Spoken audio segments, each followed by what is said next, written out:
Hey guys, this is Faze Ali. Thank you so much for being on my channel and checking this video out. Last month, I did a video on physical books versus Kindle, and it got a pretty nice response, and a lot of the comments I received were about doing a video on my reaction on the new 2021 Kindle Paperwhite. To be very honest, I use the Kindle Oasis. This is my go-to e-reader. I really like it, but before this I had a Kindle Paperwhite, and that's the one device I even like more than this Kindle Oasis for various different reasons, and I'll get into that in a second. Having said that, I got really excited when Amazon announced not one, but two different Kindle Paperwhite models. So without any further ado, I'm gonna give my reactions for those right now. Okay, so we are on Amazon's website. As you can see, this is the page where they're showing off all the Kindles. Okay, so without any further ado, let's check out the Kindle Paperwhite. All right, so it looks like the screen is larger. Yep, 6.8-inch display and adjustable warm light. This is one feature I really like in the Kindle Oasis. I really like that warm light, especially when you're reading at night, and how it just basically adapts wherever you are. I think that's a really nice feature that I'm very thankful is coming out on the Kindle Paperwhite. Now 10% brighter at max setting. Adjustable warm light for reading day or night. Once again, killer feature. Glad it's making it on the Kindle Paperwhite. Flush front design now with smaller borders. Now this is something I've wanted for a while now. You know, we all want thinner bezels, and I'm glad that's coming on the new Kindle Paperwhite. So I think the size is pretty much similar to the current Kindle Paperwhite. Doesn't seem a lot larger, but the screen size obviously is much larger, so that's good. Waterproof, I think the current one is waterproof too, but I'm not sure, but good to know it has it. Lose yourself in a book, wherever, whenever, okay. USB-C, okay, that's nice. All my devices, pretty much, aside from my iPhone, is USB-C, so this is really nice. Up to 10 weeks. They say it lasts up to 10 weeks. They're pretty on point with that, I think, but it's good to know that, you know, it'll last up to 10 weeks. Signature 300 PPI. So the PPI is not any different from the previous Kindle Paperwhite. IP68. That's good. I mean, I'm not really doing anything. I'm not taking it to the beach or the bath. So, but once again, it's just nice to know that if I accidentally spill water on it, then I don't need to worry about it. But once again, this is the biggest feature that I'm very excited about, the warm light. So now you can adjust the shade of your Kindle Paperwhite display from a white light to a warm amber, or schedule when the light changes for a personalized reading experience. You can also adjust the size and boldness of text for whatever suits you best. And this is the new UI that Amazon's been rolling out for the Kindles. I haven't received this update yet on my Kindle Oasis, but I am excited to try it out.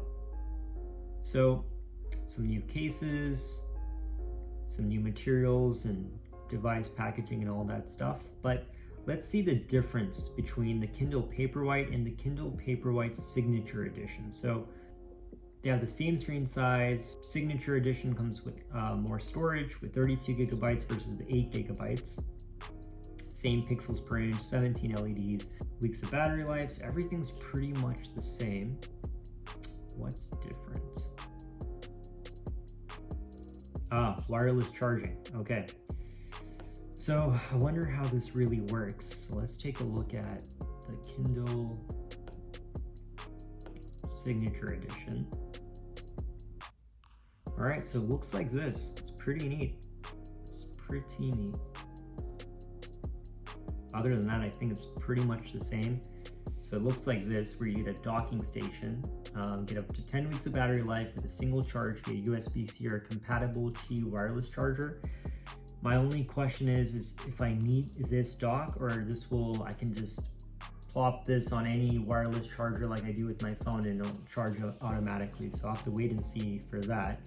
But I think other than the storage and the wireless charging, there's no real differences between the Kindle Signature Edition and just the base Kindle Paperwhite.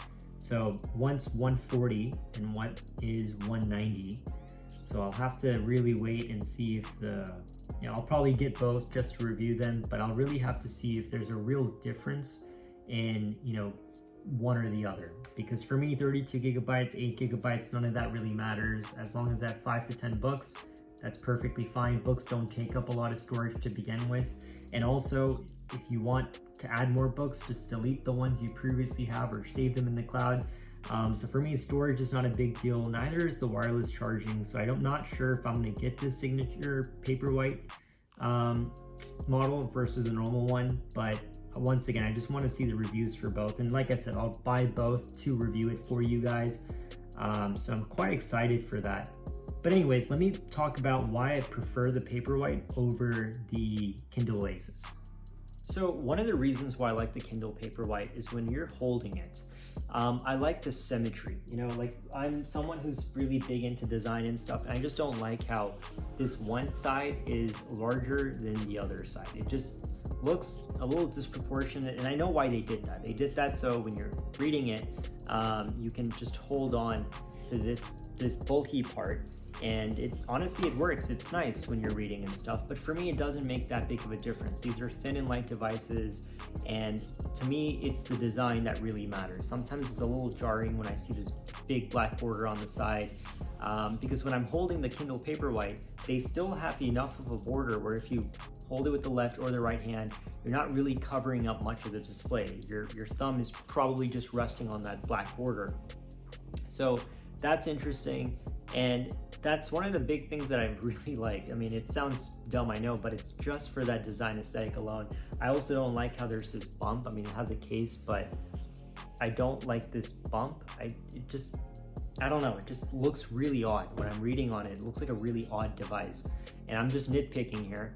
And I just like the symmetrical design that the Kindle Paperwhite offers.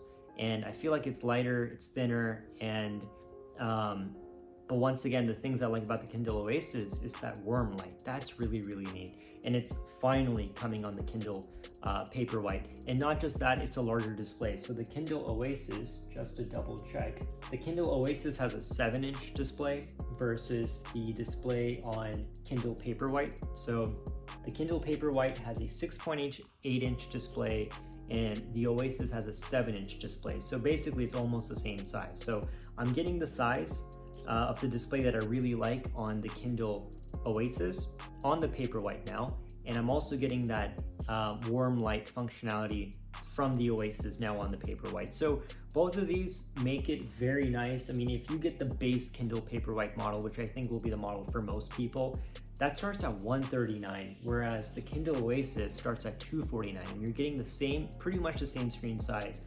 Both of them are actually 300 pixels per inch, and you're getting the warm light functionality. So I've pre-ordered both the Kindle Paperwhite Signature Edition and the standard one just so I can review it for you guys. I'm pretty sure I'm going to end up keeping just the standard Kindle Paperwhite, not the Signature model. But this was pretty much my reactions video. Stay tuned for when the devices actually come in my hands and I get to review them. So please like,